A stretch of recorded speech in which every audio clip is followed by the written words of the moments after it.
2 பேதுருவின் புத்தகத்தில் லோத்துவை குறித்து வேதம் சொல்லுகிறது, அவர் ரட்சிக்கப்பட்டார் என்று சொல்லப்பட்டிருக்கிறது. அந்த வசனத்தை நாம் வாசிக்கும் போது நீங்கள் தெளிவாய் பார்க்க முடியும், நீதிமானாகிய லோத்து ரட்சிக்கப்பட்டார் அப்படின்னு நம்ம பார்க்க முடியும்.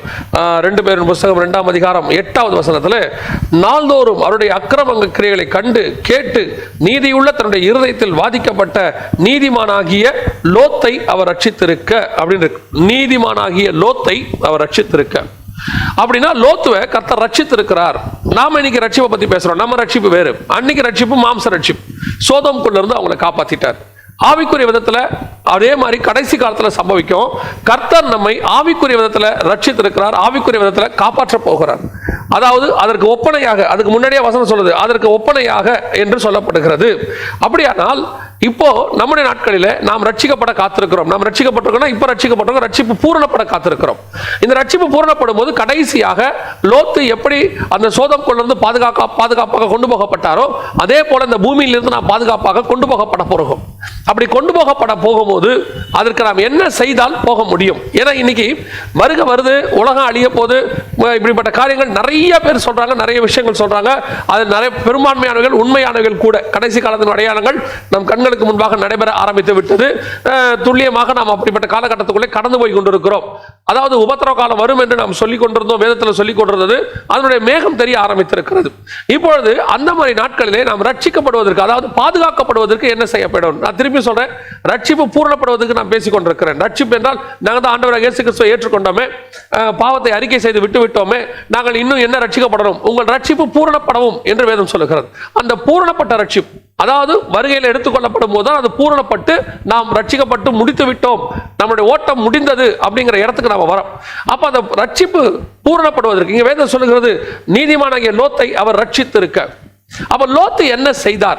அதுதான் நம்ம பார்க்க போறோம். லோத்து என்ன செய்தார்? இந்த ரட்சிப்புக்கு லோத்து என்ன செய்தார் அப்படிங்கிறத நம்ம தெரிஞ்சுக்கிட்டோம்னா நாமும் அதே தான் ஃபாலோ பண்ண போறோம். இதெல்லாம் ஏன் நமக்கு கொடுத்துருக்காங்க? இந்த ஆதியாகமத்தில் நடந்த ஒரு 4000 வருஷத்து சம்பவங்கள்லாம் எதுக்கு ஒரு சிலர்லாம் போதிக்கிறாங்க? பழைய ஏற்பாட்டே தேவையில்லை, எதுக்கு பழைய ஏற்பாடு, அதை தூக்கி போடுங்க, அது முற்றிற்று அப்படின்னு ஒரு குரூப் சொல்லுது. இன்னொரு குரூப் சொல்லுது பழைய ஏற்பாட்டில் ஒரு சில விஷயங்கள் மட்டும்தான் தேவை, மொத்தத்தில் தேவையில்லை, முதல் 5 ஆகமம் தான் தேவை, பின்னாடி உள்ளது தேவையில்லை அப்படின்னு சொல்றாங்க.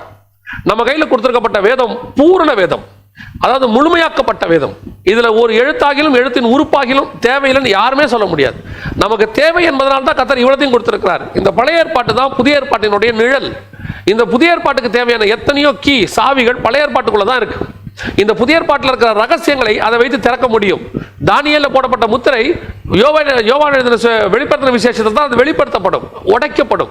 அப்படின்னா அங்க போடப்பட்ட முத்திரை எங்க உடைக்கப்படும்? வெளிப்படுத்தின விசேஷத்தில். லேவியராகமத்தில் சொல்லப்பட்ட முறைமைகள் எபிரேயர் புத்தகத்தில் பூரணப்படுது. ஏசாயால சொல்லப்பட்ட தீர்க்க தரிசனங்கள் சுவிசேஷங்களில் இயேசு கிறிஸ்துவை குறித்து பூரணப்படுது. அப்படியானால் நம்மளை பொறுத்த வரைக்கும் நல்லா தெரிந்து கொள்ள வேண்டும், பழைய ஏற்பாட்டும் புதிய ஏற்பாட்டும் கர்த்தர் நமக்கு சேர்த்து கொடுத்திருக்கிறார். மிக முக்கியமானது. அதே மாதிரி தான் இந்த சம்பவங்கள் எல்லாம் ஒப்புமையாக கொடுக்கப்பட்டிருக்கு. இவைகளுக்கு பின்னால் நமக்கு இதன் மூலம் கர்த்தர் சில பாடங்களை வைத்திருக்கிறார். இதுதான் நமக்கு வந்து ஸ்டெப்ஸ். இதுல எப்படி அவங்க சோதோம்ல இருந்து தப்பிச்சாங்க, நோவா எப்படி அந்த ஜலப்பிரளயத்திலிருந்து தப்பிச்சாரு, எப்படி இஸ்ரவேல் ஜனங்கள் விடுதலையாக்கப்பட்டு கானானுக்குள்ளே பிரவேசிச்சாங்க, எப்படி ஆபிரகாம் கல்தேயர் பட்டணத்திலிருந்து புறப்பட்டு கானானுக்குள்ளே பிரவேசிச்சார். இந்த பிரயாணங்களையும் இப்படிப்பட்ட காரியங்கள் நாம் படிக்கும் போது நாம் இந்த பூமியிலிருந்து புறப்பட்டு எப்படி பரலோகத்துக்கு போகலாங்கிறதான அங்கதான் இருக்கு. இன்னைக்கு அப்படிப்பட்ட ஒரு விஷயத்தை தான் பார்க்க போகிறோம். நீதிமானாகிய லோத்து எப்படி ரட்சிக்கப்பட்டார், ரட்சிக்கப்படுவதற்கு அவர் என்னென்ன காரியங்களை செய்தார் அப்படிங்கிறத பார்க்க போகிறோம். முதலாவதாக அந்த 2 பேரின் புத்தகம் 2ஆம் அதிகாரம் 8வது வசனம் சொல்லுகிறது, அக்கிரம கிரியைகளை கண்டு கேட்டு நீதியுள்ள தன்னுடைய இருதயத்தில் வாதிக்கப்பட்ட. நன்றாய் தெரிந்து கொள்ளுங்கள், பூமியில் எப்பொழுதும் அக்கிரம கிரியைகள் நடைபெற்றுக் கொண்டே இருக்கும். பிசாசின் காலத்திலிருந்து, அதாவது ஆரம்பத்தில் தூதர்கள் காலத்திலிருந்து அவன் எப்ப தள்ளப்பட்டானோ அப்பத்திலிருந்து இந்த பூமி எப்ப ஸ்தாபிக்கப்பட்டதோ அக்கிரம கிரியைகள் நடந்து கொண்டேதான் இருக்கிறது. இந்த அக்கிரம கிரியைகளை நடக்கும் பொழுது 3 கேட்டகரி மக்கள் இருக்கிறார்கள். பைபிள்ல இந்த 3 கேட்டகரி மக்கள் எப்பவுமே இருப்பாங்க. ஒன்று, ஏசபேல் அக்கிரம கிரியை தேசத்தில் நடப்பிக்கும் போது அவளோடு கூட சேர்ந்து கொள்கிற தீர்க்கதரிசிகள் கூட்டம் ஒன்று. இன்னொன்று, இவைகளை கண்டு மனம் முழுங்கி ஜபித்துக் கொண்டிருக்கிற கூட்டம் ஒன்று. ஒரு 7000 தீர்க்கதரிசிகள், கெபிக்கு 50 பேராக அங்கே அவர்கள் ஜபித்துக் கொண்டிருந்தார்கள். மூன்றாவது, இறங்கி தேவனுக்காக வைராக்கியமாக அங்கே போராடின ஒரு கூட்டம், அதுதான் எலியா. இந்த கூட்டம், இந்த 3 கூட்டம் எப்பவுமே இருக்கும். இதனுடைய வெளிப்பாடு தான் நமக்கு எல்லா இடத்துலையுமே இருக்கும். இப்போ உதாரணமா எசேக்கியேல் புஸ்தகத்தில் ஆண்டவர் சொல்றார் 8ஆம் அதிகாரத்தில், தேவாலயத்துக்குள்ள அக்கிரமத்தை செய்கிற ஒரு கூட்டம் இருக்கு. சூரிய வழிபாடு பண்றாங்க, தம்மூஸ் வழிபாடு பண்றாங்க, எல்லா தேவாலயத்துக்குள்ள அக்கிரமம் நடக்குது. இப்ப அதை பார்த்து பெருமூச்சு விட்டு அழுகிற ஒரு கூட்டம் ஒன்று இருக்கு, ஜெபிக்கிற கூட்டம் ஒன்று இருக்கு. அதே நேரத்தில் அதை கண்டு தீர்க்க தரிசனம் உரைக்கக்கூடியதான எசேக்கியேல் போன்ற ஒரு கூட்டம் இருக்கு. இந்த 3 கூட்டம் எப்பவுமே இருக்கும். இதுல லோத்து ரட்சிக்கப்படுவதற்கு எந்த கூட்டத்தை சார்ந்தவர்னா, ஆக்கினைக்குள்ளானவர்களை சோதனை ரட்சிக்க, அதாவது 8ஆம் வசனம், இருதயத்தில் வாதிக்கப்பட்ட, இது நடக்கிறத பார்த்து அவனுக்கு ஒரு வாதிப்பு வருது. ஐயோ, என் தேசத்தில் இப்படி ஒரு காரியம் நடக்கிறதே, தேசம் முழுவதும் சோரம் போய் விட்டதே, நான் என்ன செய்ய வேண்டும் ஆண்டவரே, என் தேசத்தை காப்பாற்றும் சொல்லி பெருமூச்சு விட்டு அழுகிற கூட்டம். இந்த பெருமூச்சு விட்டு அழுகிற கூட்டத்தை கர்த்தர் எதிர்பார்க்கிறார், அதை அவர் உருவாக்குகிறார். இந்த ஜெபிக்கிற ஒரு கூட்டத்தை, தேசத்தில் நடக்கிற இந்த ஜெபிக்கிற ஒரு கூட்டத்தை, பெருமூச்சு விட்டு இருதயத்தில் வாதிக்கப்படுகிற ஒரு கூட்டத்தை, இந்த கூட்டத்தை பார்த்து கர்த்தர் சொல்றாரு 9ஆம் அதிகாரம் எசேக்கியேல் புஸ்தகத்தில் 4வது வசனம் நினைக்கிறேன், அவர் எருசலேம் எங்கும் உருவ போய் எருசலேமில் நடக்கிற அக்கிரமத்தை கண்டு பெருமூச்சு விட்டு அழுகிறவர்கள் மேல் முத்திரை போடு. இந்த முத்திரையை போட்டு எதற்காக போடப்படுது? முதலாவது, இவர்கள் பெருமூச்சு விட்டு அழுகிறவர்கள், இவர்கள் தான் ரட்சிக்கப்படுவார்கள், இவர்கள் தான் பாதுகாக்கப்படுவார்கள். இன்னைக்கு இப்படி ஒரு கூட்டத்தை கர்த்தர் உருவாக்கி இருக்கிறார். நம்ம நாட்டில் உலகம் முழுவதும் வச்சுக்கோங்க, இன்னைக்கு ஒரு மிகப்பெரியதான கலாமிட்டி போய் கொண்டிருக்கிறது. இவ்வளவு பெரிய கலாமிட்டியில ஒரு கூட்டம், அதாவது டாக்டர்ஸ், காவலர்கள், இவங்கெல்லாம் இறங்கி ஜனங்களுக்காக பாதுகாக்க அவங்க போராடிக்கிட்டு இருக்கிறாங்க. அது ஒரு கூட்டம், அப்படி இருக்கட்டும், அவர்கள் அதற்காக பல காரியங்களை செய்து கொண்டிருக்கிறார்கள். அதே நேரத்தில் இந்த வியாதி சுகமாக வேண்டும், இது பூர்ணப்பட வேண்டும், இந்த வியாதி இல்லாமல் போக வேண்டும் என்று சொல்லி ஒரு கூட்டம் பெருமூச்சு விட்டு அழுது கொண்டிருக்கிறது. ஒரு கூட்டம் உட்கார்ந்து கண்ணீர் வடித்துக் கொண்டிருக்கிறது. ஆண்டவரே, எப்படியாகிலும் இது விடுதலையாக வேண்டும். பல இடங்களிலே, பல ஊழியர்கள், பல சபைகளிலே அவர்கள் பெருமூச்சு விட்டு அழுது கொண்டிருக்கிறார்கள். நம்ம பார்க்கிறோம், எத்தனை டிவியில் உட்கார்ந்து எத்தனை பரிசுத்தவான்கள் தங்கள் கண்ணீரை சிந்தி, ஆண்டவரே எப்படியாவது ஒரு ரட்சிப்பை கட்டளையிடுங்க, எப்படியாவது தேசத்தை காப்பாத்துங்க, எப்படியாவது ஜனங்களை காப்பாத்துங்க. இதை கிரிட்டிசைஸ் பண்றவங்க நிறைய பேர் இருக்கிறாங்க. இப்படி சொல்லுகிறார்கள், அதாவது எங்களுக்கு பாரம் இல்லையா, அவங்க மட்டும்தான் அழணுமா? நான் சொல்றேன், யார் அழுக வேண்டாம், யார் வேணாலும். அவர்கள் பொதுவாக நாம் ஒரு காரியம் நடக்கும்போது அதற்காக பெருமூச்சு விட்டு அழுகிறவன். இந்த அழுகிறது ஒரு பக்கம், இந்த ஜபத்திற்கு ஒரு நாள் கண்டிப்பாய் பதில் உண்டு. ஒரு ஜபமும் வேதம் தெளிவாய் சொல்லுகிறது, ஜபத்தை கேட்கிறவரே, அவங்க செய்த எல்லா ஜபங்களுக்கும் பதில் கொடுக்கும் வேலை வந்தது என்று வெளிப்படுத்தின விசேஷம் சொல்லு. கண்டிப்பாய் தேவன் பதில் கொடுப்பார். ஆனால் இப்படி ஜபிக்கிறதுனால என்ன நடக்கும்னா, இந்த ஜபிக்கிற ஜனங்கள் பாதுகாக்கப்படுவார்கள். ஏன் ஜபிக்க வேண்டும்?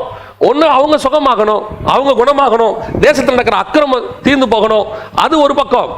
இன்னொன்று, அது நடக்குதோ இல்லையோ, சோதோமில் உள்ள ஜனங்கள் மனம் திரும்புகிறார்களோ இல்லையோ, ஆனால் ஒன்று, லோத்து ரட்சிக்கப்படுவான், லோத்து பாதுகாக்கப்படுவான். யோசித்து பாருங்க, இஸ்ரவேல் ஜனங்கள் அங்கே அக்கிரமம் செய்யும் போது ஒரு கூட்டம் ஜனங்கள் பெருமூச்சு விட்டு அழுகிறார்கள். பெருமூச்சு விட்டு அழுகும் போது வேதம் சொல்லுகிறது, அவர்கள் மேல் முத்திரை போடு, காரணம் அழிவு வரும்போது அவர்கள் நான் பாதுகாப்பேன் என்று கர்த்தர் சொல்லுகிறார்.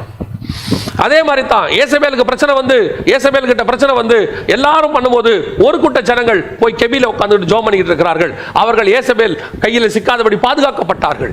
உபதேயா சொல்லுகிறார், 50 பேராக நான் கெபிலை மறைத்து வைத்து பாதுகாத்தேன். அதுதான் உண்மை. நாம் ஜெபிக்கிற ஜெபம் அவர்களை பாதுகாக்கும். அந்த ஜெபத்துக்கு பதில் ஒன்று வரும். இரண்டாவது, நீங்கள் ஜெபிக்கிற ஜெபம் உங்களை பாதுகாக்கும், நம்மை பாதுகாக்கும், நாமை ரட்சிக்குள்ள நடத்தும். ஏன் இந்த ஜெபத்தை செய்யணும்? ஏன் இந்த ஜெபத்தை ஏறெடுக்கணும்? இந்த ஜெபத்தினுடைய விளைவு, ஒன்று, கர்த்தர் பதில் தருவார், 2, ஜெபிக்கிற நம்மை பாதுகாப்பார். அதுதான் லோத்துவை பாதுகாத்தது. இப்ப நிறைய பேர் நம்ம என்ன நினைக்கிறோம், ஆதாம் ஜெபம் பண்ணாரு, நிறைய பேர் என்ன நினைக்கிறோம்னா ஆபிரகாம் ஜெபம் பண்ணாரு, ஆபிரகாமுடைய ஜெபத்தினுடைய விளைவாகத்தான் லோத்து பாதுகாக்கப்பட்டார். ஆபிரகாமுடைய ஜெபத்தை பாருங்கள். ஆபிரகாம் ஜெபம் எங்க நிற்கிறது? 10 பேரோட வந்து நிற்கிறது. 10 பேருக்கு மேல ஆபிரகாம் ஜெபத்தை கண்டினியூ பண்ணல. காரணம், ஆபிரகாமுடைய நினைவு என்னன்னா, லோத்து போயிருக்கிறான், அவர்கிட்ட எவ்வளோ வேலைக்காரங்க இருக்கிறாங்க, அத்தனை பேரையும் தன் கண்ட்ரோல்ல வச்சிருந்தா கூட ஒரு 10 நீதிமானாவது லோத்து வீட்டில் இருப்பாரே, அவன் குடும்பம் பிள்ளைகளை சேர்த்தாலும் ஒரு 10 பேராவது இருப்பாங்களே, அதனால பிரச்சனை இல்லை, 10ல் நிறுத்திடலாம் அப்படின்னு சொல்லி அங்க அவர் செய்கிறார். ஆனா நடந்தது என்ன? லோத்து வீட்டில் 4 பேர் தான் இருக்கிறாங்க. 4 பேர் தான் அந்த பிரயாணத்தில் புறப்படுறவங்க, வெளியே வர பிரயாணத்தில் புறப்படுறாங்க. 3 பேர் தான் அதில் சக்சஸ் ஆகுறாங்க. நம்ம எல்லாருக்கும் தெரியும். அப்படின்னா என்ன, தேசம் முழுவதும் கெட்டு இருக்கிறது. 3 பேர் தான், 4 பேர் தான் நிச்சயமாக இருக்கிறார்கள். 10 நீதிமான் அங்கே இல்லை. ஆனால் ஆபிரகாமுடைய ஜெபம் 10 நீதிமானுக்கு கர்த்தர் செவிசாய்க்கிறதா இருந்தால் லோத்தும் சேர்ந்து அழிந்திருக்க வேண்டும். ஆனால் கர்த்தருடைய சித்தம் என்ன தெரியுமா? ஒரு நீதிமான் கூட அழிந்து போகக்கூடாது, ஒரு நீதிமான் கூட அழியக்கூடாது. 10 நீதிமான் இருந்தால் பட்டணம் பாதுகாக்கப்படும். ஒருவேளை 10 நீதிமான் இல்லையா, எத்தனை நீதிமான் இருக்கிறார்களோ அத்தனை நீதிமான் பாதுகாக்கப்படுவார்கள். ஒரு நீதிமான் கூட அழிவது கர்த்தருக்கு சித்தம் கிடையாது. அப்ப என்ன நடக்குது? இவன் நீதிமான் என்பதற்கு ஒரு அடையாளம் என்னவென்று சொன்னால், அந்த தேசத்தில் நடக்கிற காரியத்திற்கு அவன் பெருமூச்சு விட்டு அழுதான்.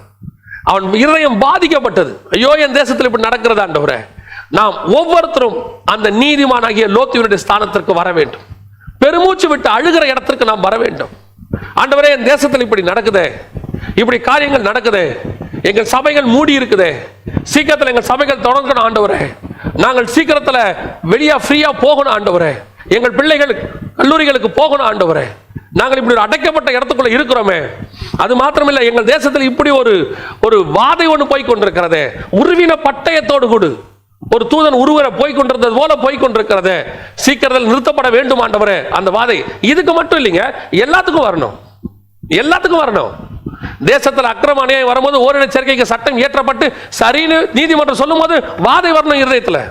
ஐயோ, இப்படி நடக்குதே ஆண்டவரே, அந்த ஒரு பாதிப்பு இருதயத்துக்குள்ள உடனே வரணும், உடனே அதுக்கு ஒரு வாதை வரணும் இருதயத்தில். ஆண்டவர் நோக்கி பெருமூச்சு விட்டு அழணும்.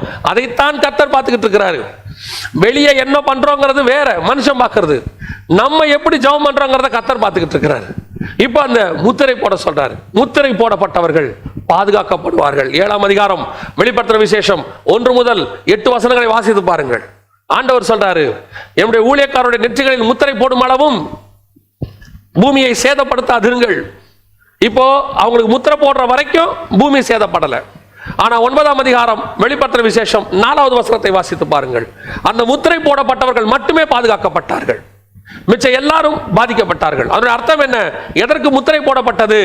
உலகம் எங்கும் ஒரு வாதை வரும்போது, தேசம் எங்கும் ஒரு வாதை வரும்போது முத்திரை போடப்பட்டவர்கள் பாதுகாக்கப்பட்டார்கள். யார் முத்திரை போடப்பட்டவர்கள்? தேசத்துக்காக பெருமூச்சு விட்டு அழுகிறவர்கள், அவர்கள் வாதிக்கப்பட்டவர்கள், இருதயத்தில் வாதிக்கப்படுறாங்க. இப்ப நமக்கிட்ட அந்த பரிசுத்த ஆவியானவர் என்கிறதான முத்திரை இருக்கிறது. எபேசியர் 4:30 பரிசுத்த ஆவி என்கிற முத்திரை இருக்கு. அவர் நமக்குள்ள இருந்து வாக்கு கடங்காத பெருமூச்சுகளோடு விண்ணப்பங்களை ஏறெடுக்கிறார். நம்ம பொதுவாக நினைக்கிறோம்னா நமக்காக பரிசுத்த ஆவியானவர் ஜெபம் பண்றாரு. நமக்காக ஜெபம் பண்றது ரெண்டாவதுங்க. தேசத்தில் நடக்கிறத, ஆவிக்குரிய வாழ்க்கையில் நடக்கிற, விசுவாசிகளுக்குள்ள நடக்கிற, ஊழியர்களுக்குள்ள நடக்கிற காரியங்களை பார்த்து நீங்கள் வாதிக்கப்பட்டு அழணும், ஜெபம் பண்ணணும். அந்த ஜெபத்தை தான் மிக முக்கியமாக ஆண்டவர் பார்க்கிறார். யோபு தன் நண்பர்களுக்காக ஜெபித்தான், கர்த்தர் அவன் சிறை இருப்பை மாற்றினார்னு இருக்கு. ஆண்டவர் சொல்றாரு, நீங்க போய் யோபு கிட்ட போங்க, அவன் உங்களுக்காக விண்ணப்பங்களை ஏறெடுப்பான் அப்படின்னு சொன்ன உடனே இவங்க போய் யோபு கிட்ட போறாங்க. யோபு விண்ணப்பங்களை ஏறெடுக்கிறார். நண்பர்களுக்காக யோபு விண்ணப்பங்களை ஏறெடுத்த உடனே யோபுவின் சிறை இருப்பை கர்த்தர் மாற்றினார்னு வசனம் சொல்லுது. அப்படின்னா என்ன அர்த்தம்? அடுத்தவங்களுக்காக நீங்க ஜெபம் பண்ணும் போது கர்த்தர் உங்கள் சிறை இருப்பை மாற்றுவார். நம்ம ஏன் அடுத்தவங்களுக்கு ஹெல்ப் பண்ணணும்? இப்ப இயேசு என்ன சொல்றாரு பாருங்க, நான் வஸ்திரம் இல்லாதவனா இருந்தேன், நான் பசியா இருந்தேன் அப்படின்னு சொல்லிட்டு நீங்கள் எனக்கு கொடுத்தீர்கள்ங்கிறாரு. அப்ப அவங்க கேட்கறாங்க, நாங்க எப்ப ஆண்டவரே உங்களுக்கு கொடுத்தோம்? அந்த ஏழைகளுக்கு கொடுத்தீங்க பாருங்க, அவனுக்கு நீங்க பண்ணா எனக்கு பண்ண மாதிரி. அதே கான்செப்ட் தான் இங்கேயே வருது. அவங்களுக்கு ஜெபம் பண்ணா அது உங்களுக்கு பண்ண மாதிரி, அடுத்தவங்களுடைய மீட்புக்கு ஜெபம் பண்ணா அது உங்க மீட்புக்கு ஜெபம் பண்ற மாதிரி. ஐயோ, என்ன காப்பாத்தும் நீங்க ஜெபம் பண்றதை விட அவனை காப்பாத்தும். ஆனா உண்மையா பாரத்தோட பண்ணணும். ஐயோ, அவனுக்கு பண்ணா, இப்ப நம்ம ஊர்ல ஒரு பழமொழி இருக்கு, ஊரார் பிள்ளையை ஊட்டி வளர்த்தா தன் பிள்ளை தானே வளரும் அப்படின்னு சொல்லுவாங்க. அதோட உண்மையான அர்த்தம் என்னன்னா, ஒரு கர்ப்பவதிக்கு அந்த அம்மாவுக்கு நம்ம சாப்பாடு கொடுத்தா வயிற்றுல இருக்க பிள்ளை தானா வளரும், அதான் அர்த்தம். அப்ப அதே மாதிரி தான் இது ஒன்று வச்சுங்களேன், அந்த கான்செப்ட் தானே. அவங்களுக்கு ஜெபம் பண்ணோம்னா நமக்கு ஆசீர்வாதம் தானாய் வரும். அவர்களுக்கு நீங்கள் பாதிக்கப்பட்டு தேசத்தில் நடக்கிற காரியங்களுக்கு நீங்கள் ஜெபம் பண்ணும்போது ஆண்டவர் நம்முடைய சிறையிருப்பை மாற்றுகிறார். வேதம் சொல்லுகிறது, நீதிமான், நீதியுள்ள இருதயத்தில் நீதிமான் ஆகிய லோத்து, அவன் எதனால நீதிமானானான்? அவர்களுக்காக ஜெபித்ததுனால. அவர்களை கண்டவன் ஜெபித்தான், ஆண்டவரே இப்படி நடக்குதேப்பா என் தேசத்துல, இன்னைக்கு நாம் ஒவ்வொருத்தரும் அப்படி ஜெபிக்கிறவர்களாய் மாறணும். ஆண்டவர் அந்த ஜெபத்திற்கு பதில் கொடுக்கிறதுக்கு வல்லமையுள்ளவராக இருக்கிறார். ஆண்டவர் நம்மகிட்ட அந்த ஜெபத்தை எதிர்பார்க்கிறார்.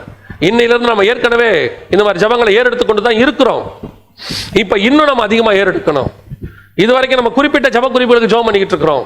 இப்ப நம்ம இன்னும் அதிகமாக ஜெபம் பண்ணணும். ஆண்டவரே, இந்த தேசத்துல இப்படி நடக்குது, இது முழுவதுமா மாறணும். ஆண்டவரே, முழுவதுமாக மாறணும்.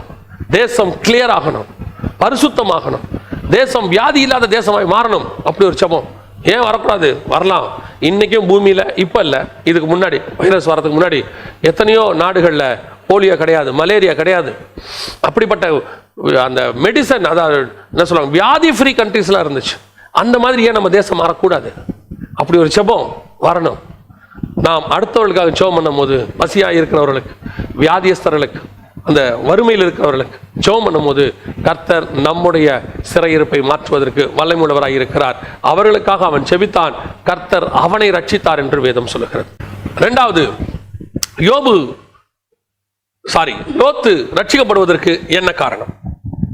ஆதியாகமத்தின் புஸ்தகம் 19ஆம் அதிகாரம் 1வது வசனம் சொல்லுகிறது, அந்த 2 தூதர்களும் அங்கே வரும்போது அவன் சோதோமின் வாசலிலே உட்கார்ந்திருந்தான் என்று வேதம் சொல்லுகிறது. அந்த 2 தூதர்கள் சோதோமை அழிப்பதற்கு உள்ளே நுழைகிறார்கள். உள்ளே நுழையும் போது லோத்து எங்க இருக்கிறாரு அப்படின்னு சொல்லி நீங்க பாத்தீங்கன்னு சொன்னா, வேதம் சொல்லுது அவர் சோதோமின் வாசலிலே உட்கார்ந்திருந்தார் என்று வேதம் சொல்லுகிறது. சோதோமின் வாசலிலே அவர் உட்கார்ந்திருந்தார். ஏன் சோதோமின் வாசல்ல உட்கார்ந்து இருக்கிறாரு? அவருடைய அர்த்தம் என்ன அப்படின்னு கேட்டீங்கன்னா, சோதோம் உள்ள முழுவதுமாக பாவம், 100% பாவம் சோதோம்ல. அங்க இருக்கக்கூடிய அக்கிரமம், நம்ம ஏற்கனவே இதை பத்தி நிறைய பார்த்திருக்கிறோம். அக்கிரமம் என்ன? ஆகார திரட்சி அவங்களுக்கு இருந்துச்சு. அது மாத்திரம் இல்ல, அவங்களுக்குள்ள ஓரின சேர்க்கை இருந்துச்சு, எளியவனை விசாரிக்காத தன்மை இருந்துச்சு, இப்படி நிறைய இருந்துச்சு அவங்களுக்குள்ள. இதெல்லாம் கண்டு அவனுக்கு வாத மனசுல அவன் என்ன பண்ணிட்டான்? போய் வாசல்ல உட்காந்துட்டான். அவருடைய அர்த்தம் என்ன? தேசம் முழுவதுமாய் வரும்போது நாம் நம்மை தனிமைப்படுத்திக் கொள்ள வேண்டும். தனிமைப்படுத்தினா லாக்டவுன் இது இல்லைங்க. இப்போ அதுவும் ஒரு காரணம். பாருங்க, தேசம் முழுக்க வியாதி வைரஸ் வந்துருச்சுன்னா நம்ம நம்மளை தனிமைப்படுத்திக்கிறோம். இது ஸ்பிரிச்சுவல் தனிமை.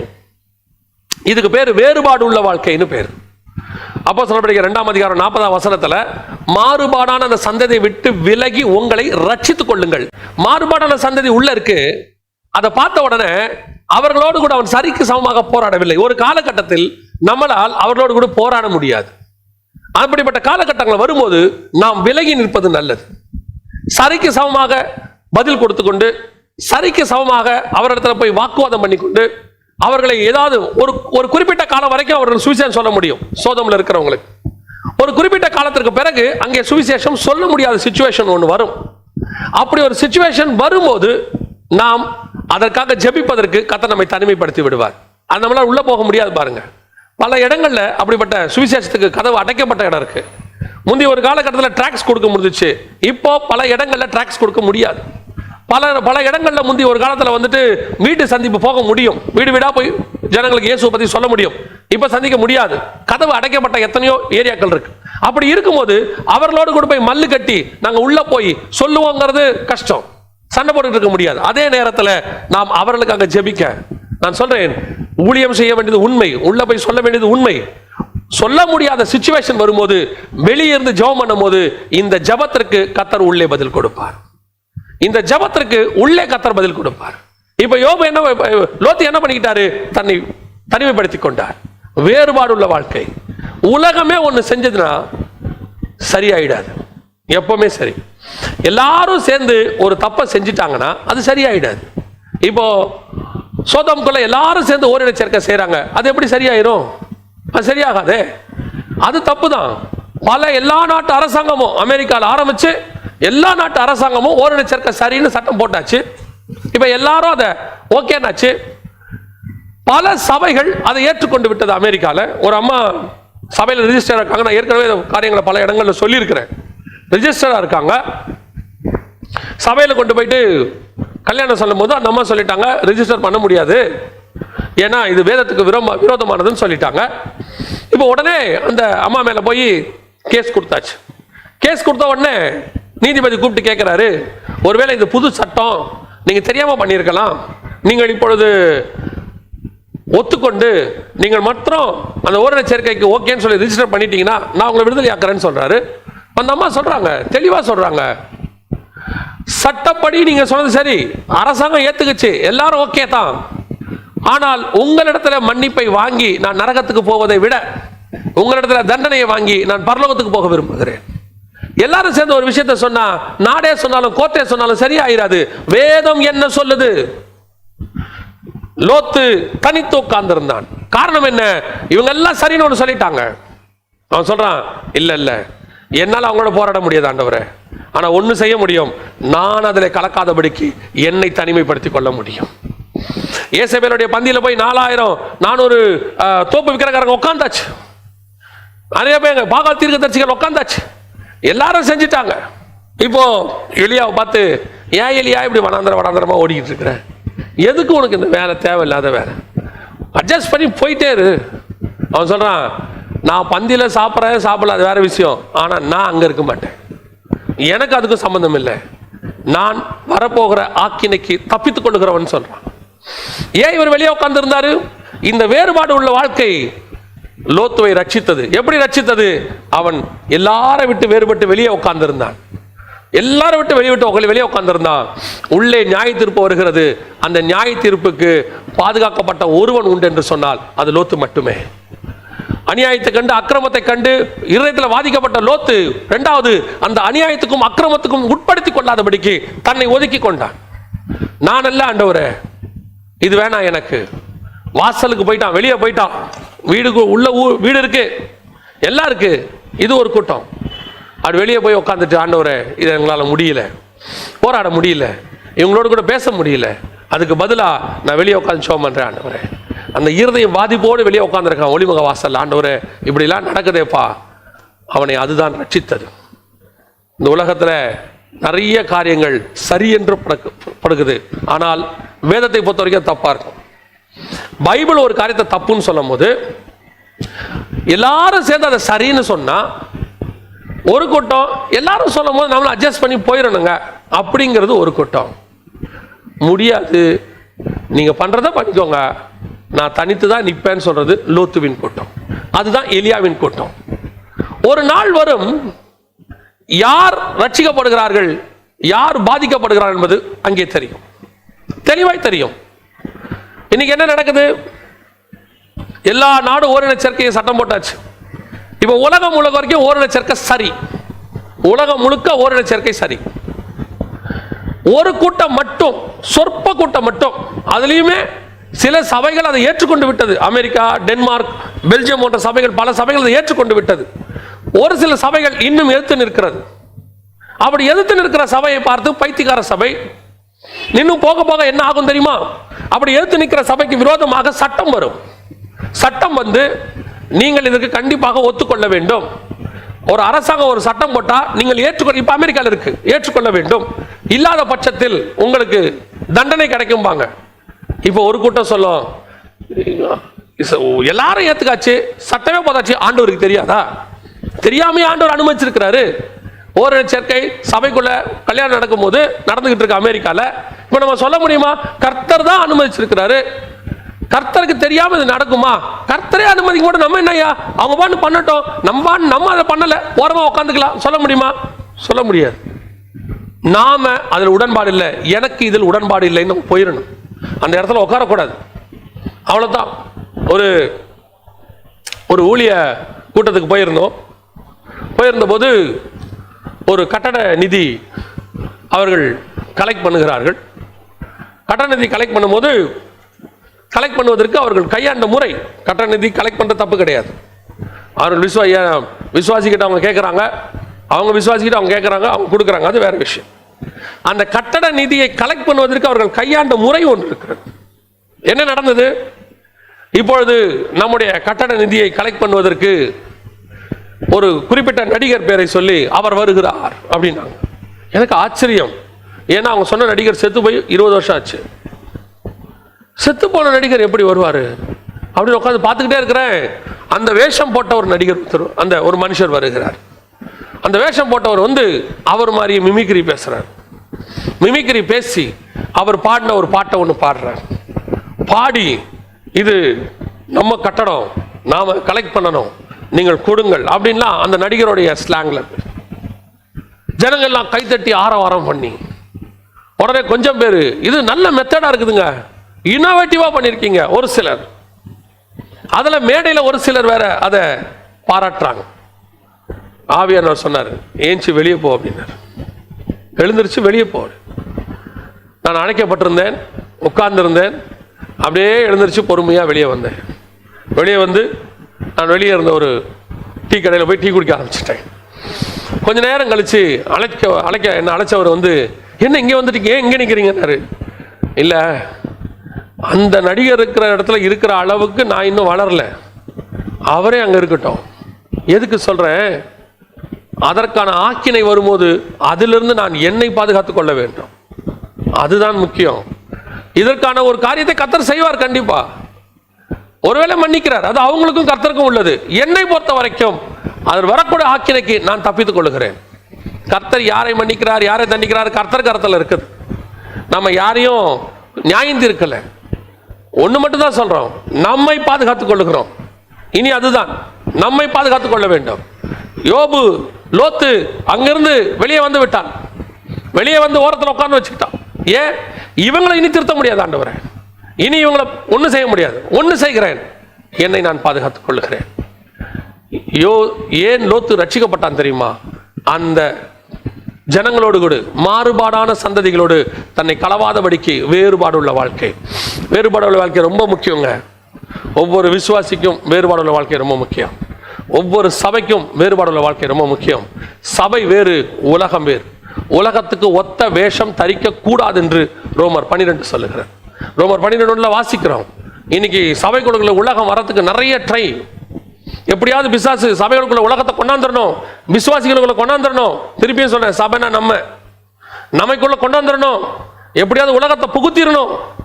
உலகத்தில் இருக்கிறதான சினிமா பாட்டை உள்ள கொண்டாந்துடணும், அதே டியூனை இங்க கொண்டாந்துடணும், அதே ஆடம்பரத்தை இங்க கொண்டாந்துடணும். அதுதான் விரும்புறாங்க.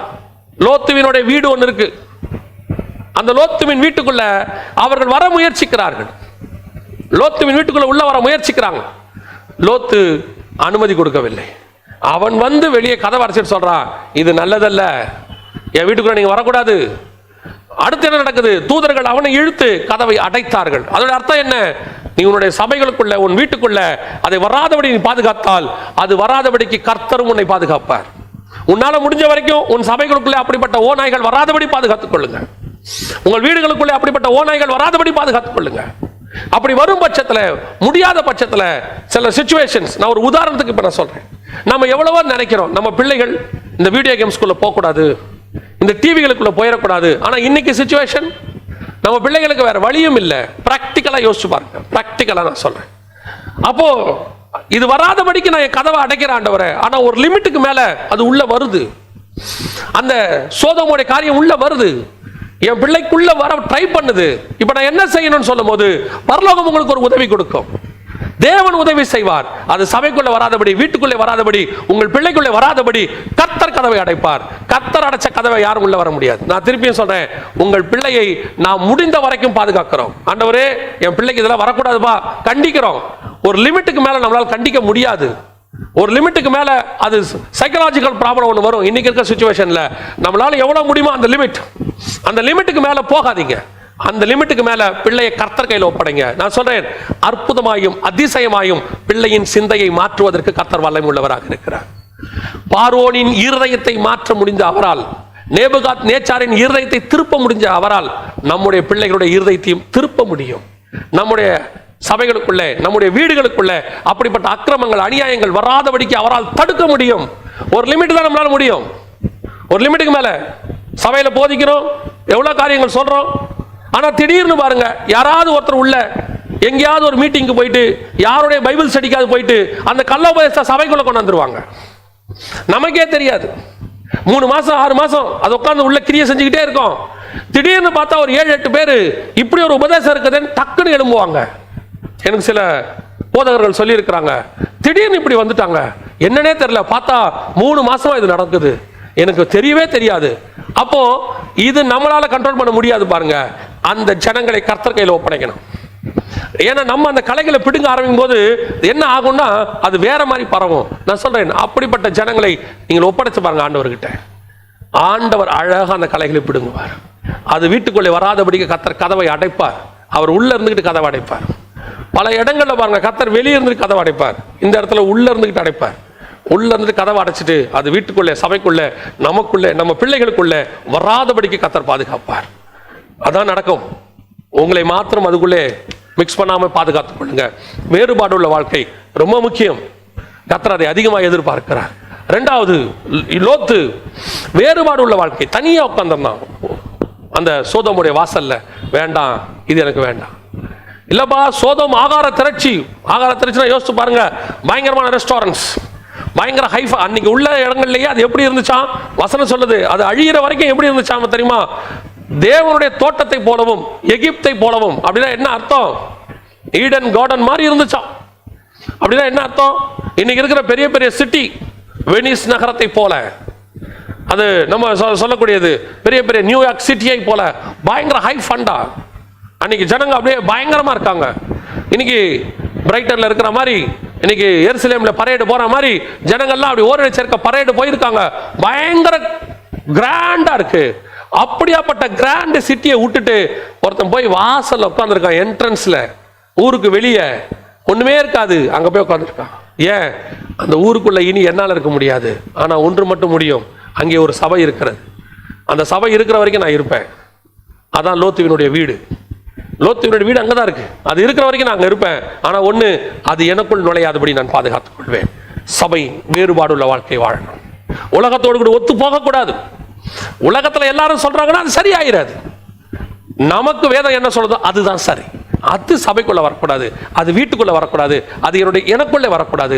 நான் அதை பாதுகாத்துக் கொள்வேன். இதுதான் லோத்துவை காப்பாற்றினது. இரண்டாவது, அவன் ரட்சிக்கப்படுவதற்கு என்ன காரணம்? அவன் வாசலிலே உட்கார்ந்திருந்தான். மூன்றாவது, ஆதியாகமத்தின் புஸ்தகம் 19ஆம் அதிகாரம் 17வது வசனத்துல அந்த தூதர்கள் அவனை கொண்டு வந்து வெளியே விடும்போது ஒரு வார்த்தை சொல்லுகிறார்கள், பின்னிட்டு பாராதே, இந்த சமபூமி எங்கும் நில்லாதே, மலைக்கு ஓடிப்போ, பின்னிட்டு பார்க்காதே. இதுதான் கடைசி.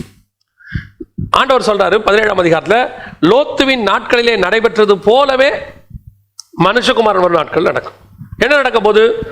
மனுஷகுமாரன் வரும்போது லோத்து நடக்கும். ஒண்ணு, லோத்து சோதம் விட்டு வெளியே வந்தாரு. இஸ்ரவேல் ஜனங்கள் எருசலேமை விட்டு வெளியே வருவார்கள்.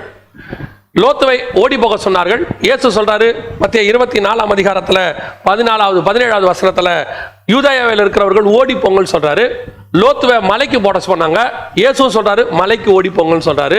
இங்க அக்கினி இறங்கி பட்சித்தது. இயேசுடைய காரியத்திலும் அக்கினி இறங்கி பட்சிக்க போகுது. சேம், ரெண்டும் ஒண்ணுதான். ஆனால் இதை யூதேயாவில் இருக்கிறவர்கள் மலைகளுக்கு ஓடி போங்கன்னு சொல்றாரு. இப்போ இவனை சொல்றாரு, சோதோம்ல இருக்கிற லோத்தை பார்த்து சொல்றாரு மலைக்கு ஓடிப்போன்னு சொல்றாரு. சோ எல்லா ரெண்டு கான்செப்டும் ஒரே கான்செப்ட். அதனால தான் இயேசு சொல்றாரு, நீதிமானாகிய லோத்துவின் நாட்களில் நடைபெற்றது போலவே மனுஷகுமாரன் நாட்களிலும் நடக்கும். எல்லாம் ஓகே தான். ஆனா ஓடுகிற நீ செய்ய வேண்டிய மிக முக்கியமான விஷயம் என்ன தெரியுமா? பின்னிட்டு பார்க்க கூடாது. பின்னிட்டு பார்க்காம ஓடணும். இதையும் இயேசு சொல்றாரு மத்திய 24ல தெளிவாக சொல்றாரு. 40 முதல் 41வது வசனத்துல நம்ம சொல்றோம், வாசிக்கிறோம், 2 பேர் இருப்பார்கள், ஒருவன் எடுத்துக்கொள்ளப்படுவான், ஒருவன் கைவிடப்படுவான். இந்த சம்பவங்களை சொல்லிக்கிட்டே வரும்போது இதே சம்பவத்தை மார்க் 13:16ல அவர் சொல்றாரு, 2 பேர் வயலில் இருப்பார்கள். இது மத்திய 24, 40, 42 இருக்கு. 2 பேர் வயலில் இருப்பார்கள், ஒருவன் எடுத்துக்கொள்ளப்படுவான், ஒருவன் கைவிடப்படுவான். இப்ப லோத்துவும் அவர் மனைவியும் போறாங்க. இவங்க 2 பேர்னு வச்சுக்கோங்களேன். இந்த 2 பேர் போறாங்க. உதாரணத்துக்கு சொல்றேன். இதுல ஒருத்தர் பர்ஃபெக்டா போயிட்டாரு, ஒருத்தர் அங்க கைவிடப்பட்டார். லோத்துவின் மனைவி கைவிடப்பட்டார். லோத்துவின் மனைவி செய்ததுக்கும் வருகையில கைவிடப்படுவதற்கும் ஏத்து சொல்றது ஒரே விஷயம் தான். இப்ப என்ன சொல்லுது? மார்க் 13:16 வசனம் என்ன சொல்லுது? வயலில் இருக்கிறவன், 2 பேர் வயலில் இருப்பாங்க. மத்திய 24 இருக்கு. வயலில் இருக்கிறவங்கள ஏன் ஒருத்தன் எடுத்துக்கொள்ளப்பட்டா ஒருத்தன் கைவிடப்பட்டாங்கிற பதில் மார்க் 13 தான் இருக்கு. வசனம் சொல்லுது மத்திய 24ல 2 பேர் வயலில் இருப்பார்கள், ஒருவன் எடுத்துக்கொள்ளப்படுவான், ஒருவன் கைவிடப்படுவான். எப்படி, ஏன் இவன் கைவிடப்பட்டான்? அதுக்கு என்ன காரணம்னா மார்க் 13:16 சொல்லுது, வயலில் இருக்கிறவன் தன் வஸ்திரத்தை எடுக்க திரும்பாதிருக்க கடவன். வயலில் இருக்கிறது முக்கியம் இல்லப்பா, முக்கியம், அதை விட முக்கியம் நீ திரும்ப கூடாது. திருமண கைவிடப்படுவேன். இதுதான் இங்க நடக்குது பாருங்க. லோத்துவும் அவர் மனைவியும் வெளியே போகிறார்கள், 2 பிள்ளைகள் போகிறார்கள். அவங்களுக்கு கொடுக்கப்பட்ட ஒரே கட்டளை என்ன தெரியுமா? அந்த ஒரு கட்டளைக்கு அவங்க கீழ்ப்படிஞ்சாங்கன்னா அவங்க பாதுகாக்கப்படுவாங்க. அந்த ஒரு கட்டளை என்ன தெரியுமா? பின்னிட்டு பாராதே, சமபூமி எங்கும் நில்லாதே, ஓடி போயிரு மலைக்கு. இதுதான் கடைசி காலத்துல கர்த்தர் நமக்கு கொடுக்கிறது, பின்னிட்டு பார்க்காமல் ஓடுகிற ஒரு அனுபவம். இன்னைக்கு நிறைய பேர் தாங்கள் விட்டு வந்த அந்த இடத்திற்கு திரும்புறாங்க. பவுல் சொல்றாரு, திருப்பி நாம் நியாயப்பிரமாணத்துக்கு திரும்புவோமானால் பரிதவிக்கப்பட்டவர்கள். வசனம் சொல்லுது பேதுருவின் புஸ்தகத்துல, திருப்பி தான் விட்டதையே சாப்பிடுறது நாய் கக்கினதுக்கு தின்னதுக்கு சமானம், பன்றி குளிப்பாட்டி வச்ச பிறகு திருப்பி அது சேத்துல போறதுக்கு சமானம்னு சொல்லு. இன்னைக்கு பின்னிட்டு பார்க்கிற ஒரு அனுபவம். எதெல்லாம் விட்டுட்டு வந்தோமோ, எதெல்லாம் ஆண்டவருக்காக வேணான்னு சொன்னோமோ, இன்னைக்கு அதையே வேற ரூபத்துல பெற்றுக்கொள்ள நம்ம விரும்புறோம். அதான் எப்போ சொல்லுவேன், கிறிஸ்துவுக்காக நான் இவ்வளத்தையும் விட்டேன் அப்படின்னு ஒரு பீரியட்ல சொல்றோம். ஒரு பீரியட்ல நான் எல்லாத்தையும் விட்டேன், ஆண்டவர் எனக்கு எல்லாத்தையும் தர்றாரு. அவரா தரது வேற. திருப்பியும் சொல்றேன், இன்னைக்கு நிறைய பேருக்கு நம்ம பண்ற பிரசங்கத்துல என்ன சொல்றோங்கிறத புரிஞ்சுக்க மாட்டேங்கிறாங்க, இல்ல அந்த பிரசங்கத்தை முழுசாவும் பார்க்க மாட்டேங்கிறாங்க. நம்ம என்ன பேசுறோம் என்ன சொல்றோங்கிற கண்டென்ட்டும் தெரியாது. ஏதாவது ஒரு 2 நிமிஷம் 1 நிமிஷத்தை எடுத்துக்கிட்டு உடனே ஏதாவது நல்ல கவனிங்க, தேவன் கொடுக்கிறது வேற. நான் எல்லாத்தையும் விட்டேன் எனக்கு வேணும்னு கேட்கறது வேற. பேதுரு கேட்டாரு, எல்லாவற்றையும் விட்டு வந்தோமே எங்களுக்கு என்ன கிடைக்கும்? பவுல் சொல்றாரு, நஷ்டமும் குப்பையும் என்று எல்லாத்தையும் விட்டேன், எனக்கு என்ன கிடைக்கும்? பரலோகத்தில் உள்ளது கிடைக்கும், எனக்கு கொண்டு நியமிக்கப்பட்டிருக்கிறது. அதான் பவுலுடைய வாஞ்சை. பேதுருடைய வார்த்தை என்ன? எல்லாத்தையும் விட்டுட்டு வந்தோமே எனக்கு என்ன கிடைக்கும்? இந்த 2 டிஃபரன்ஸ் உங்களுக்கு தெரியணும். நான் எல்லாத்தையும் விட்டு வந்தப்பா, என்ன விட்ட? படகு நிறைய மீன் இருந்துச்சு, 2 மீன், அது கூட அவர் கொடுத்தது தான். 2 படகு நிறைய மீன் இருந்துச்சு, எல்லாத்தையும் விட்டு வந்துட்டேன், வேலையை விட்டுட்டு வந்துட்டேன். அப்புறம் எனக்கு என்ன கிடைக்கும்? பவுல் சொல்றாரு, அவரை அறிகிற அறிவின் மேன்மைக்காக எல்லாவற்றையும் நஷ்டமும் குப்பையும் என்று விட்டேன். விட்டதுக்கு பிரதிபலன் என்னங்கிறதா முக்கியம். அவரா கொடுக்கிறது வேற, நாமளா கேட்கறது வேற. அதான் சொல்றேன், காணிக்கையும் அப்படித்தான். காணிக்கையும் அவங்களா கொடுத்தா யார் குற்றம்னு சொல்ல போறது? அவங்களே உங்களுக்கு போன் பண்ணி நான் தரேன்னு சொன்னா அதை யாரும் எந்த தப்பையும் சொல்ல போறது இல்லையே. கொடுங்கன்னு கேட்கறது தான் தப்புன்னு சொல்றோம். நிறைய பேருக்கு அது புரிய மாட்டேங்குது. காணிக்கை அவர்களால் கொடுப்பது அன்பு, நாம கேட்டா அதுக்கு பேர் வேற. அதைத்தான் திருப்பின்னு சொல்றோம். அப்போ பின்னிட்டு பார்க்காத ஒரு அனுபவம் அப்படின்னா என்ன? நான் எல்லாத்தையும் விட்டுட்டு வந்தேன், இனி எனக்கு அதுக்கு வேண்டாம், ஓவர், ஃபினிஷ், அது எனக்கு வேண்டாம். அப்போ உனக்கு என்ன வேணும்? எனக்கு கொண்டு நியமிக்கப்பட்டிருக்கிறது, அதை நான் வாஞ்சையை தொடர்கிறேன். கர்த்தர் எனக்கு என்ன சொல்றாரோ அதை நான் செய்யறேன். கர்த்தர் என்ன எங்க போக சொல்றாரோ நான் அங்க போறேன். மலைக்கு போக சொல்றாரா நான் அங்க போறேன். இப்போ இவர் என்ன சொல்றாரு? லோத்து என்ன சொல்றாரு? என்னால அவ்வளவு தூரம் ஓட முடியாது. உன்னால ஓட முடியாதுன்னு தெரிஞ்சா அவர் உன்னை மலைக்கு போன்னு சொன்னாரு? உன்னால ஓட முடியாதுன்னு தெரிஞ்சா சொன்னாரு மலைக்கு போன்னு? உன் பலன் என்ன? உன்னால எவ்வளவு தூரம் ஓட முடியும்? உனக்குள்ள இருக்கிற ஸ்ட்ரென்த் எவ்வளவு? எல்லாம் தெரிஞ்சுதான் அவர் சொன்னாரு மலைக்கு போன்னு. இப்ப இவர் என்ன பண்றாரு? நான் சோவாருக்கு போறேன். ஏன் சோவாருக்கு போறேன்? என்னால மலைக்கு போக முடியாது. அப்படியா? மலைக்கு போக முடியாதா? போக முடியாது. சரி, சோவாருக்கு போ பார்ப்போம். சோவாருக்கு போனா சோவார் இதை விட பாவம். சோவாரின் பாவங்க ரொம்ப மோசம். அங்க போன லோத்து, ஐயோ இது சோதமோட மோசமா இருக்கு, எங்க போயிரும்? பேசாம மலைக்கே போயிரும். அப்ப மலைக்கு உன்னால போக முடியும் தானே? மலைக்கு போக முடியும் தானே? இன்னைக்கு நிறைய பேர் முடியாது, அவர் சொல்றபடி செய்ய முடியாது, அப்படியே இயேசு சொன்னதெல்லாம் பிராக்டிக்கலா அப்ளை பண்ண முடியாது. முடியும்னு சொல்லித்தான் ஆண்டவர் நமக்கு கொடுத்திருக்கிறார். முடியாத ஒரு விஷயத்தை இந்த பைபிள் நமக்கு சொல்லவே இல்லைங்க.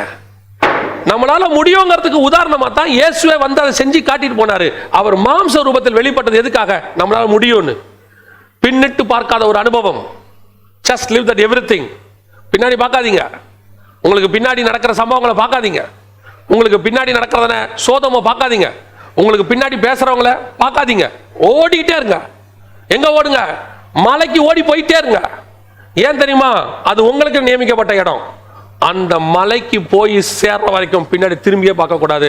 ஆவிக்குரிய வாழ்க்கையில் இருக்கிற நாம் சீயோன் மலைக்கு போய் சேருகிற வரைக்கும் திரும்பி பார்க்க கூடாது. திரும்பி பார்த்தோம் அவ்வளவுதான், கைவிடப்படும். நமக்கு பின்னாடி நிறைய சவுண்ட் கேட்கும். நமக்கு பின்னாடி சோதம் அழியும் போது எல்லாம் ஊனு கத்துவாங்க, அழிவின் சத்தம் கேட்கும். சோதம்ல இருக்கிற ஜனங்களாம் கூக்குரல் கேட்கும். எல்லாரும் உப்பு தூண் ஆகிட்டு இருப்பாங்க. அந்த அழுகையின் கூக்குரல் எது கேட்டாலும் திரும்பக்கூடாது, எந்த சவுண்டுக்கும் திரும்பக்கூடாது. ஏன் தெரியுமா? அந்த சவுண்டுக்கு திரும்பி பார்த்தா நீயும் அப்படி ஆயிருவேன்.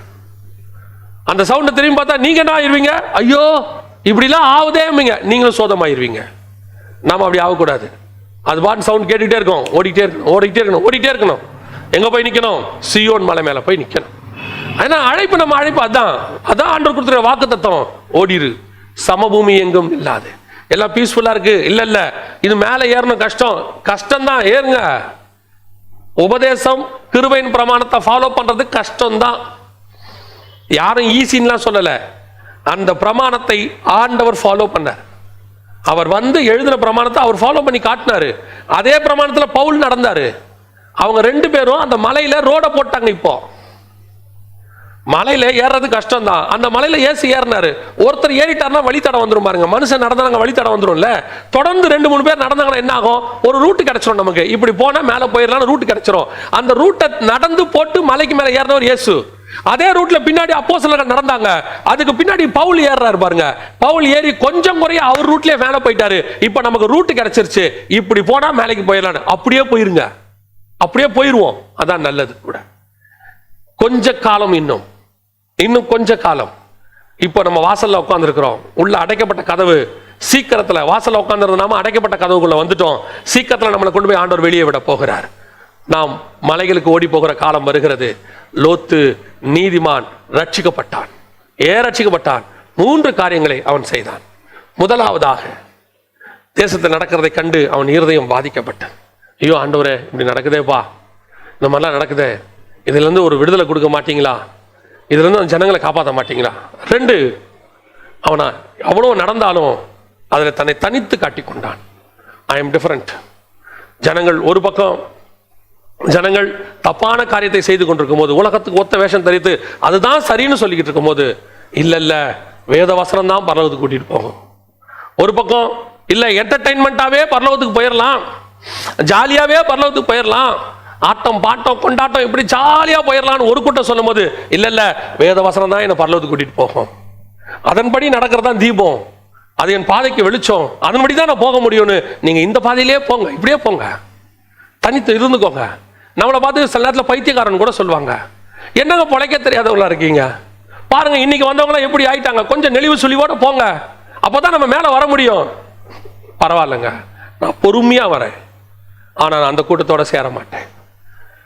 கேட்கிறாரா மோசே, உன் கண்ணுக்குட்டி செஞ்சாச்சு, எல்லாரும் செஞ்சாச்சு, பொன் கண்ணுக்குட்டியை செஞ்சிட்டாங்க, செஞ்சுட்டு அது கண்ணுக்குட்டி பண்டிகைன்னு கூட சொல்லல, என்ன சொல்றாங்க தெரியுமா, கர்த்தருக்கு பண்டிகை. இவங்களா ஒண்ணு மாடல் பண்ணிட்டு, இவங்களா ஒண்ணு செஞ்சுட்டு அதுக்கு கர்த்தருக்கு பண்டிகைன்னு பேர் வச்சுக்கிட்டாங்க. கர்த்தருக்கு பண்டிகைன்னு வச்ச உடனே அதுக்கு ஒரு ஆசாரியன் ஆரோன், எல்லாம் ரெடி ஆயிடுச்சு, டோட்டல் கிரவுடுமே அதை அக்செப்ட் பண்ணிருச்சு. ஒரே ஒருத்தன் வந்து கேட்கறாங்க மோசேன்னு, கர்த்தர் பட்சத்தில் இருக்கிறவன் யார்? லேவி கூட்டம் அப்படி வெளியே வருது, ஒரு கூட்டம் மட்டும் அப்படி வெளியே வருது, வாதை அவர்கள் மேல் வந்தது. அதைத்தான் சொல்றேன், எல்லாரும் செய்யறதுனால சரி தப்பு ஆயிராது. திருப்பியும் சொல்றேன், கர்த்தர் என்ன சொன்னாரோ அதுதான் சரி. சரின்னு உங்களுக்கு தெரிஞ்சா வேத வசன பக்கமே நில்லுங்க, அதுதான் உங்களை ரட்சிக்கும். எல்லாரும் செய்யறாங்கன்னு சேர்ந்து செஞ்சுங்க, வரக்கூடிய வாதையில நியாய தீர்ப்புல நாமும் மாட்ட வேண்டி வரும்.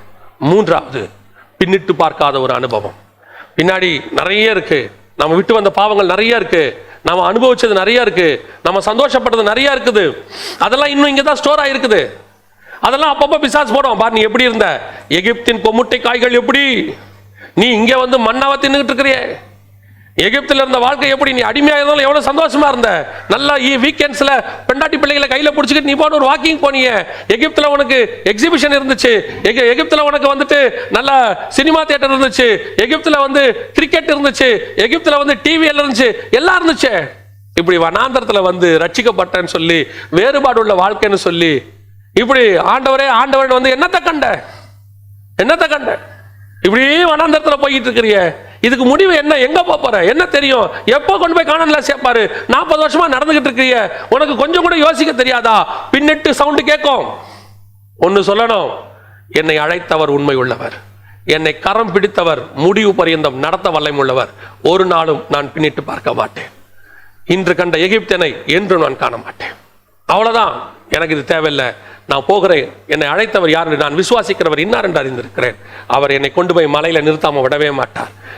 அவர் என்னை கரம் பிடிச்சது எதுக்கு தெரியுமா, இங்கே சாகடிக்கிறதுக்கு இல்ல, என்னை கொண்டு போய் மலையில நிறுத்துவதற்கு. விசுவாசத்தை துவக்கினவர் முடிக்கவும் வல்லமை உள்ளவராக இருக்கிறார், ஒரு நாளும் தேவன் நம்மை கைவிடவே மாட்டார்.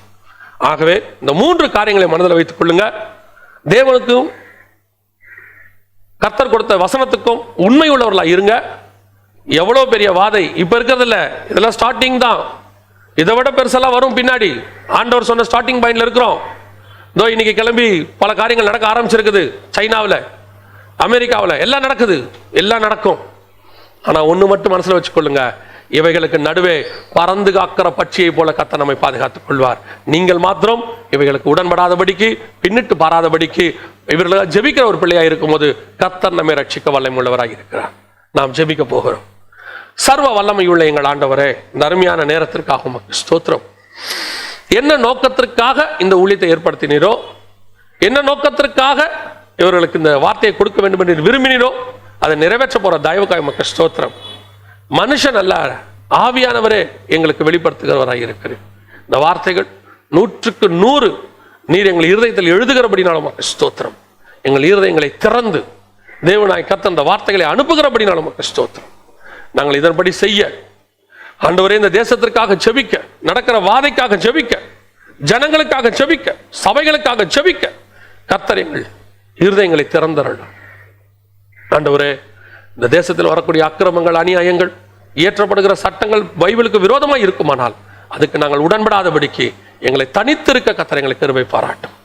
கடைசியாய் நாங்கள் எங்கேயும் நில்லாதபடிக்கு, எங்கள் தொடங்கின பிரயாணத்தில் நாங்கள் ஆண்டவரே சோர்ந்து போய் விடாதபடி, நின்று விடாதபடி, சமபூமி எங்கும் நிற்காதபடி, பின்னிட்டு பார்த்து விடாதபடி முடிவு பரியந்தம் ஓடி முடிக்க கிருபை பாராட்டும். உடைய மகிமையுள்ள கரத்தில் எங்களை தாழ்த்துகிறோம். எங்கள் ஆண்டவர் இயேசுவின் நாமத்தில் ஜெபிக்கிறோம், எங்கள் ஜீவனுள்ள நல்ல பிதாவே.